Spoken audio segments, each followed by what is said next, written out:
ఈ రోజుల్లో home accessories కానీ షాపింగ్ కోసం అని చెప్పి అలాగే ఫుడ్ కోసం అని సెపరేట్గా మనం షాపింగ్ చేస్తున్నాం. దీనివల్ల మన టైం అంతా వేస్ట్ అయిపోతుంది కదా. మీ టైం అండ్ ఎనర్జీని సేవ్ చేయడానికి వచ్చేసింది వాల్యూ జోన్ హైపర్ మార్ట్. ఇక్కడ ఫ్యాషన్, ఫుడ్, ఫన్ అన్నీ ఒకే చోట దొరుకుతాయి. 365 డేస్ ఆఫర్లు. ఇక లేట్ ఎందుకు, షాపింగ్ చేసేయండి. ఈ కార్యక్రమాన్ని సమర్పిస్తున్న వారు వాల్యూ జోన్ హైపర్ మార్ట్. నమస్కారం, వెల్కమ్ టు సుమన్ టీవీ. నేను గీతాంజలి. ప్రస్తుతం మనతో పాటు లలితా పరివార సంఘం వ్యవస్థాపకురాలు, లలితా అమ్మవారి ఉపాసకురాలు అరుణా పేరి అమ్మగారు ఉన్నారు. వారితో మాట్లాడదాం. అమ్మ నమస్కారం. శ్రీమాత్రే నమః. శ్రీమాత్రే నమః. ఏంటో భలే అఫెక్షనేట్ గా అనిపిస్తుంది మిమ్మల్ని చూసినప్పుడల్లా, మాట్లాడినప్పుడల్లా. ఎక్కువసేపు గడపడం కూడా మీతో ఒక అదృష్టమేనమ్మా. చాలా మందికి ఆన్లైన్లో ఉచితంగా నేర్పిస్తూ ఉన్నారు కదా. అంటే వాట్సాప్ నెంబర్ కూడా మనం వేసాం కొన్ని చోట్ల. ఇప్పటికి ఎంతమందికి నేర్పిస్తున్నారు మీరు? లలితా పరివార్ ద్వారా ఇప్పటి వరకు 12,000 మంది కంటే ఎక్కువ మంది సాధకులు జాయిన్ అయ్యారమ్మా. పూర్తి వరల్డ్ లో అన్ని చోట్ల నుంచి కూడా ఆన్లైన్ క్లాసెస్ కదా. సో అందరికి కన్వీనియంట్, ఇంట్లోనే కూర్చుని ఫ్రీగా నేర్చుకుంటున్నారు. సో మనకి అలాగే లలితా శాస్త్రము, సౌందర్య లహరి, శివానంద లహరి, విష్ణు శాస్త్రము నేర్పిస్తారు. భగవద్గీత, తర్వాత నారాయణీయము, ముఖ పంచశతి, ఇంకా బోల్డ్ స్తోత్రాలు, త్రిశతి చాలా పవర్ఫుల్, మంచి స్తోత్రము. చిన్నది ఉంటుంది. అలాగే ఖడ్గమాల, ఇవన్నీ కూడా ఉంటాయి. టైం టు టైము మన టైంని బట్టి నేర్పుతూ ఉంటాము. కానీ ప్రస్తుతానికి అన్ని క్లాసులు ఫుల్ ఉన్నాయమ్మా. ఇప్పుడు మనం లాస్ట్ టైం చేసాం కదా, దాని తర్వాత ఎంత రెస్పాన్స్ వచ్చిందంటే చాలా మందికి మేము సెలెక్ట్ చేయవలసి వచ్చింది. ఎందుకంటే టైమింగ్స్ కుదరక, టైమింగ్స్ పాపం వాళ్ళకి వేరే టైమింగ్స్, మనం పెట్టిన క్లాస్ టైమింగ్స్. సో సెలెక్ట్ చేయవలసి వచ్చింది. ఏ టైమింగ్స్ మేము ఇస్తున్నామో అందులోనే తీసుకుని. కానీ చాలా రెస్పాన్స్ వచ్చింది. అంటే చాలా గొప్ప విషయం. మంచి మనసుతో మీరు ఇలా నేర్పించడం ఉచితంగా అనేది కూడా గొప్ప విషయమే. మీరు అసలు డబ్బుల కన్నా కూడా అంత సమయం వెచ్చించాలి కదమ్మా. ఇంతమందికి నేర్పించడం అంటే అది మామూలు విషయం కాదు. మీరు ఎంతో యాక్టివ్ గా ఉంటారు తెలిసేది నాకు. ఎందుకంటే మీరు ఎర్లీ మార్నింగే లేస్తారు. ఇవన్నీ కూడా ఈ మార్నింగ్ అనే దగ్గర ఒకటి బ్రహ్మ ముహూర్తం. అవును, ఆ సమయంలో నిద్రలేస్తే చాలా మంచిది, ఆ సమయంలో ఈ పనులు చేస్తే మంచిది అని అందరూ చెప్తుంటే విన్నాను మీలాంటి పెద్దవాళ్ళు. సో మీ మాటల్లో వినాలనుకుంటున్నాను మరొకసారి. బ్రహ్మ ముహూర్తం ప్రాముఖ్యత ఏంటి అసలు? ఎందుకు ఆ సమయంలో నిద్ర లేవాలి? లేచినప్పుడు ఖచ్చితంగా ఆ ముహూర్తంలో చేయవలసిన పనులేంటి వివరించండి. అవునమ్మా, ఇది చాలా మంచి టాపిక్ అమ్మా.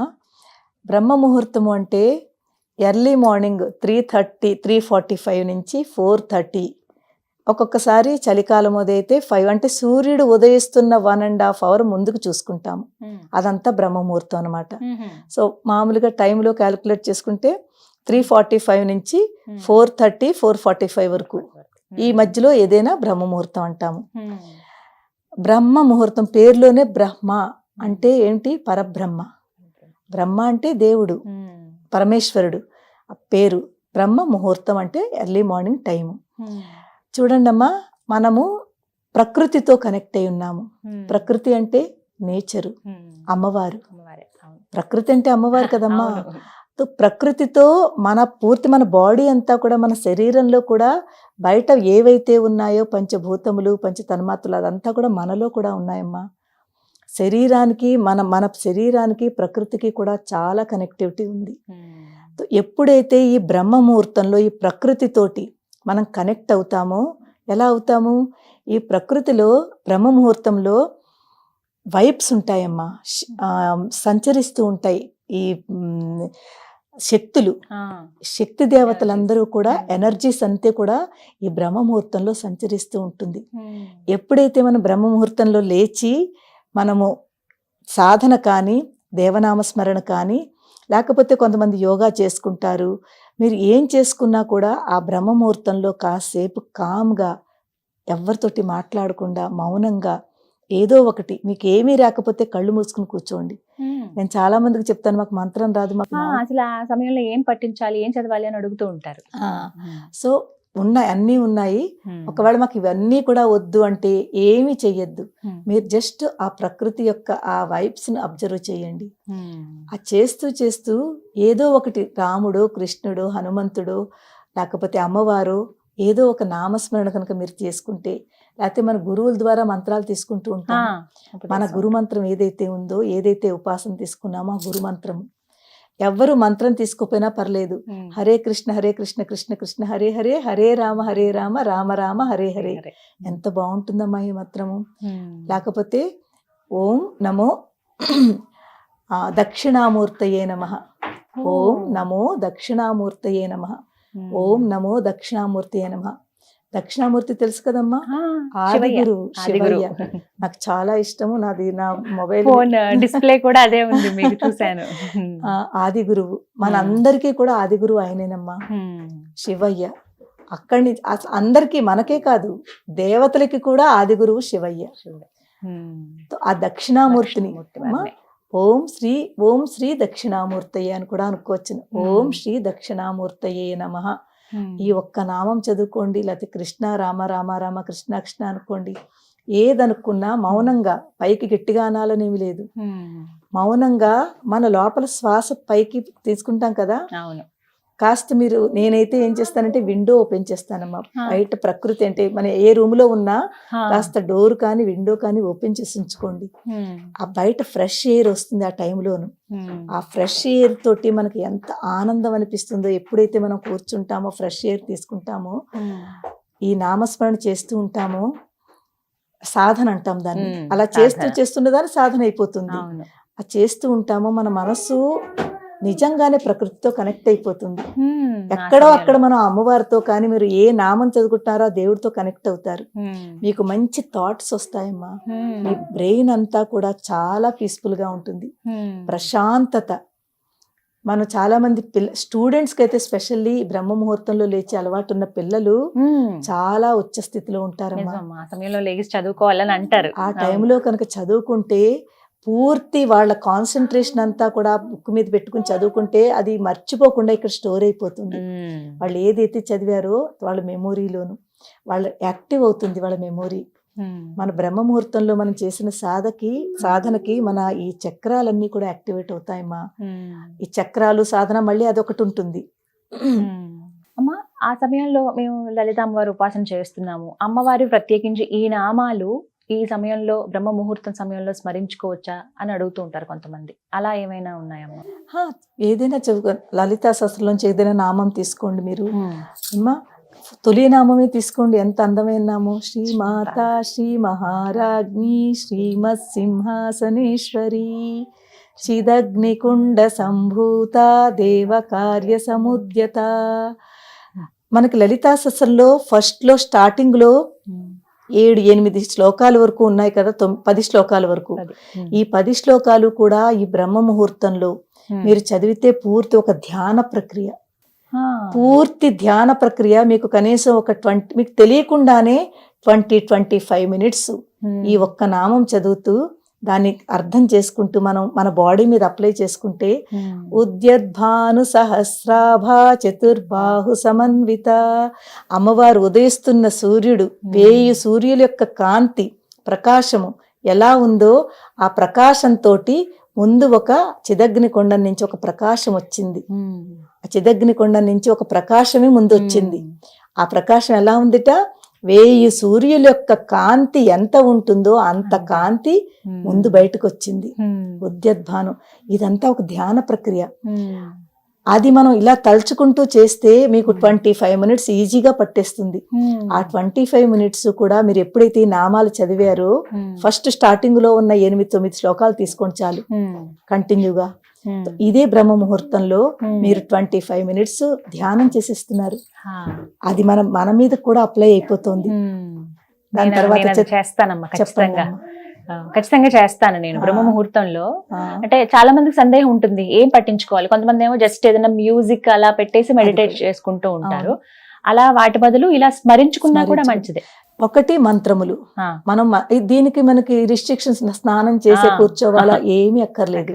మీరు ఈవెన్ మీరు ధ్యానం చేస్తున్నప్పుడు ఈ శ్లోకాలు మీరు జస్ట్ లేచి, కొంతమంది అయితే మీరు బ్రష్ చేసుకుని కూర్చోవాలా, ఇలాంటివి కూడా ఉంటాయి.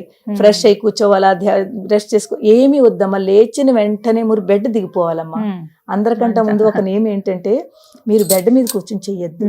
ఎందుకంటే ప్రతి దానికి ఒక్కొక్క పర్పస్ ఉంటుంది. మనం బెడ్రూమ్ లో బెడ్ మీద పడుకున్నాము అంటే అక్కడ మనం ఈ దైవనామంలో అది చేసుకుంటే ఆ ఎఫెక్ట్ ఉండదు. మనం దాని కిందకి ఏదో ఒకటి పరుచుకుని కూర్చుని పక్కనే జస్ట్ దూరం వెళ్ళక్కర్లేదు, లేచిన వాళ్ళు లేచినట్టుగా. నేనైతే అసలు బ్రహ్మ ముహూర్తంలో లేచి అందరికంటే ముందు భూదేవికి దండం పెడతాను. చాలా మంచిదమ్మా. ఆ వసుధాయే నమః అనుకుని భూమిని స్మరించుకుంటూ క్షమాపణ. ఎందుకంటే మనం రోజు ఎన్నిసార్లు అమ్మవారిని మనం ఆ భూదేవిని తొక్కుతున్నామో, ఎంత కష్టపెడుతున్నామో, ఎంత తప్పు చేస్తున్నామో, కనీసం ఒక చిన్న కృతజ్ఞత అంటే అమ్మ క్షమించమ్మా అని క్షమాపణ ముందు దండం పెట్టుకుంటాను. దండం పెట్టుకున్న తర్వాత కరాగ్రే వసతే లక్ష్మీ, కర మధ్యే సరస్వతి, కరమూలేతు గోవింద, లేతే కరమూలేతు గౌరీ కూడా అంటారు. గౌరీ కానీ గోవింద ఏదైనా పర్వాలేదు. అలా చదువుకుని మనం ఆ దర్శనం చేసుకుంటే అది కూడా చాలా మంచిది. కొంతమంది ఇలా అనుకుని కళ్ళ మీద పెట్టుకుని ఎంత బాగుంటుందో అలా చేసుకుంటేను. ఇది చేసుకున్న తర్వాత మనం ఏం చేస్తామంటే మీరు చెప్పినట్టుగా 2-3 మన నామాలు, శ్లోకాలు ఇవన్నీ కొంచెం పుస్తకం పట్టుకొని చదవాలి ఇవన్నీ కూడా. కానీ మనం ఎక్కువ చేసేది ఏంటంటే కళ్ళు మూసుకుని ధ్యానము. ఈ బ్రహ్మ ముహూర్తంలో కళ్ళు మూసుకుని ధ్యానము. మీకు ఏదైనా 2-3 శ్లోకాలు వచ్చనుకోండి, అదే చదువుకోండి, పుస్తకం పట్టుకోవాలని లేదు. ఏ ఒక్క నామం వచ్చినా చెప్పిన శ్రీమాత, శ్రీ మహారాజ్ని, శ్రీమత్ సింహ అది అందరికీ వస్తుంది. తొలి ఫస్ట్ నామం అందరికీ వస్తుంది. మీరు అదొక్కటే పట్టుకోండి. అదొక్కటి పట్టుకుని కళ్ళు మూసుకుని ఆ నామం చదువుకోండి. లేకపోతే ఏమి వద్దు. నేనైతే శ్రీమాత్రే నమః.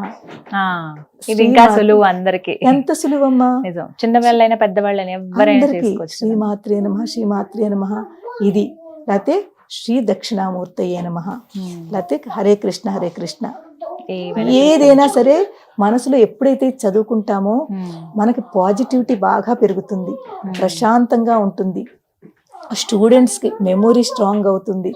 వాళ్ళకి ఏ స్ట్రెస్లో అయితే రాత్రి పడుకున్నారో పొద్దుట ఫ్రీ అయిపోతారు. వాళ్ళు లేచిన వెంటనే మళ్ళీ ఉంటుంది. అలవాటు చేసుకోవడానికి ఒక వారం రోజులు టైం పడుతుంది. ఇవాళ చేసేస్తే వచ్చేస్తుందని కాదు, కొంచెం నెమ్మదిగా తొలి రోజు ఒక 5 నిమిషాలు కూర్చోండి, నిద్ర వస్తే పడుకోండి. నేను అందరికి వాళ్ళకి ఈజీ చెప్తానమ్మా. నేను చెప్పివన్నీ కూడా చాలా ఉంటాయి కదమ్మా, తెలుసు. చాలా ఈజీ ట్రిక్స్ చెప్తాను అందరికి. మీరు ఇలాగే చేయండి అని చెప్పామనుకోండి, అందరికి అవదు అలాగా. ముందు మీరు ఒక 4 o'clock టైం పెట్టుకుందాం, 3:45 కూడా కాదు, 4 o'clock లేవండి. లేచి ఫస్ట్ 2-3 days లేచిన వెంటనే మళ్ళీ నిద్ర వస్తుంది. ఒక 2 minutes ఎలాగైనా బద్ధకమైనా సరే అలా కళ్ళు మూసుకుని కూర్చోండి. బెడ్ కూడా దిగద్దు, అలవాటు అయ్యే వరకు బెడ్ మీదే కూర్చోండి. 5 minutes కూర్చున్నారా, నిద్ర వస్తుందో పడుకుని పోండి. ఇలా 2-3 రోజులు చేయండి. అదే టైంకి 3-4 రోజుల తర్వాత మీరు అలారం పెట్టుకోక్కర్లేదు, మెలకు వస్తుంది కదా, మీకు మెలకు వచ్చేస్తుంది. ఎందుకు తెలుసా అమ్మా, మన బాడీకి మనం చెప్పుకుంటున్నాము ఈ టైంకి నేను లేవాలి. ఇక్కడే చెప్పుకుంటున్నామమ్మా. మనం ఏది చెప్తామో మన మనసు, మన బాడీ వింటుంది, మనకు అది సహకరిస్తుంది. చూడండి, ఆకలి మనకి ఎప్పుడు ఏ టైంకి భోజనం ఆ టైంకి ఆకలి వేస్తుంది. ప్రతిదీ కూడా దాని సిస్టమేటిక్ గా జరుగుతుంది కదా. ఇది కూడా అలాగే. ఒక 4 రోజులు మనకి తెలియదు, అలారం పెట్టుకోవాలి. 5వ రోజు నుంచి మీ అలారం కూడా అక్కర్లేదు, దానంతట అదే బాడీ మనం లేపేస్తుంది. 2వ రోజు 3వ రోజు పోనీ 10 నిమిషాలు కూర్చోండి. ఫస్ట్ డే 5 నిమిషాలు, 2వ రోజు ఒక 10 నిమిషాలు కూర్చోండి. ఇలాగా ఇంకా మీకు తర్వాత పడుకోవాలని ఉండదు, ఒక అరగంట సేపు కూర్చోవాలని ఉంటుంది, మెలుకు వస్తుంది. అదే ధ్యానం అన్నమాట. కూర్చోండి, ఏమీ చదువుకోవద్దు, కూర్చోండి, కళ్ళు మూసుకుని కూర్చోండి, అబ్జర్వ్ చేయండి. మన బ్రెత్ ఉంది కదా, శ్వాసను అబ్జర్వ్ చేయండి. అమ్మవారి శ్వాసమ్మ పైనుంచి బయటికి లోపుతో తీసుకుంటున్నాం. ఇక్కడ ప్రాణం ఉంది అంటే అమ్మవారి ప్రాణశక్తి కదమ్మా. ఆ ప్రాణశక్తిని మీరు అబ్జర్వ్ చేయండి.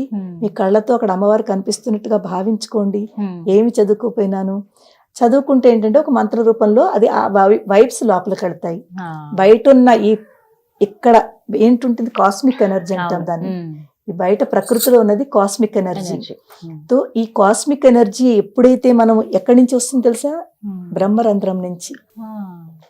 కనెక్టివిటీ ఇక్కడే ఉందమ్మా. మన పూర్తి ఈ ఆత్మ పరమాత్మతో కలవాలి అంటే ఇక్కడి నుంచే కనెక్టివిటీ. ఈ కాస్మిక్ ఎనర్జీ కూడా ఈ మన బ్రహ్మరంధ్రం నుంచి మన శరీరంలోకి ఆ శక్తి వెళుతుంది. శక్తి వెళ్ళి మన శరీరాన్ని అంతని కూడా అది చాలా ఎనర్జెటిక్ గా ఉంచుతుంది. ఈ ఎనర్జీ ఎప్పుడైతే లోపలికి వెళ్ళిందో ఎనర్జీగా ఉంచుతుంది. బ్రహ్మ ముహూర్తంలో లేచిన వాళ్ళు రోజంతా ఎనర్జీగా ఉంటారమ్మా. కొన్నాళ్ళు తప్పకుండా మీరు కొన్ని రోజులు చేసి చూడండి. తర్వాత బోల్డ్ పనులు అవుతాయి. తప్పకుండా ప్రయత్నిస్తాను నేను. ఇప్పటికీ కొంచెం ఇస్తున్నాను కానీ ఇంకా బ్రహ్మ ముహూర్తం అని ప్రత్యేకించి 4 గంటలు ఆ టైం పెట్టుకుని ఆ, మీరు చెప్పిన విధంగా ఖచ్చితంగా పాటిస్తాను. మనం మార్నింగ్ ఎర్లీ మార్నింగ్ గమ్ములు లేచామనుకోండి ఎన్ని పనులు అయిపోతాయో. ఇది మాత్రం నిజమమ్మా. ఏంటి ఇంత టైం ఉంటుందా మార్నింగ్ అని అనిపిస్తుంది ఆఫీస్కి వెళ్ళే వరకు కూడా. మనం చక్కగా చేసుకోవచ్చు, మన పనులన్నీ ఈజీగా చేసుకోవచ్చు. అవును. లేకపోతే మనం 9ంటికి 8ంటికి లేచామనుకోండి ఎంత టైం మనకి వెళ్ళిపోయింది, అసలు మనం ఏం చెయ్యాలో టైంకి చేయలేకపోతున్నాం. చేయలేము. హడావిడి, కంగారు, అవును. మళ్ళీ అందులోనే స్ట్రెస్, మళ్ళీ అందులోనే కోపతాపాలు, అందులోనే మళ్ళీ అన్నీ ఇవన్నీ. ఉంటాయి. సో ఎర్లీ మార్నింగ్ మనం ఎర్లీగా లేస్తే ఒకటి మనం ప్రకృతి నుంచి డైరెక్ట్ ఎనర్జీ తీసుకుంటున్నాము, ఆ శక్తులు మనకు వస్తున్నాయి. మనం ధ్యానం చేస్తున్నాం, కళ్ళు మూసుకుని 10 నిమిషాలు కూర్చుంటున్నాం. ఆ ధ్యానం వల్ల మన శరీరానికి, మన బాడీకి, మన చక్రాలన్నీ యాక్టివేట్ అవుతాయమ్మా. నేనైతే పవర్ మెడిటేషన్ చేయిస్తాను, ఎన్నోసార్లు చేయించాను. ఆ టాపిక్ ఇంకోసారి తప్పకుండా తీసుకుందాం. మాట్లాడదాం. చాలా చక్కటి మీ చేతే చేయిస్తాను నేను. ఈ తప్పకుండా. పవర్ మెడిటేషన్ 10 నిమిషాలు 12 నిమిషాలు చేద్దాము. అవునా, తప్పకుండా చేద్దాం. ప్రతి చక్రం మీద ఒక్కొక్క 2 మినిట్స్ మనం దాన్ని యాక్టివేట్ చేస్తారా? యాక్టివేట్. ఓకే. మూలాధారం నుంచి సహస్రారం వరకు ఉన్న చక్రాలని ఒక బీజ మంత్రం ఉంటుంది. ఆ బీజ మంత్రం తోటి ఎప్పుడైతే మనం అది చేస్తామో ఆ చక్రం అక్కడ యాక్టివేట్ అవుతుంది. తప్పకుండా అమ్మా. దీని మీద ఒక ఎపిసోడ్ చేద్దాం మనం డెఫినెట్ గా. నిజంగా కానీ చేద్దాం. బ్రహ్మ ముహూర్తం అనేది చాలా విలువైనది, ఆ సమయాన్ని అందరూ వినియోగించుకోవాలి అవును. అంటారు. అన్నింటికి పనికొస్తుందమ్మా. పనికొస్తుంది. పిల్లలకి, పెద్దవాళ్ళకి, చదువుకునే వాళ్ళకి, ఈవెన్ అనారోగ్యంగా ఉన్న వాళ్ళు కూడా బ్రహ్మ ముహూర్తంలో లేచి ఇలాగే కూర్చుని కళ్ళు మూసుకుని సాధన చేసుకోండి. వాళ్ళ ఆరోగ్యం కుదుటపడుతుంది, వాళ్ళు ఫ్రెష్ గా ఉంటారు, ఇరిటేట్ గా ఉండరు. బ్రహ్మ ముహూర్తంలో లేచిన వాళ్ళు పీస్ఫుల్ గా ఉంటారు, ఇరిటేషన్ ఇవన్నీ తగ్గుతాయి. ఉండవు. చాలా చక్కగా చెప్పారమ్మా. థ్యాంక్ యూ సో మచ్ అమ్మా. నమస్కారం. శ్రీమాత్రే నమః. శ్రీమాత్రే.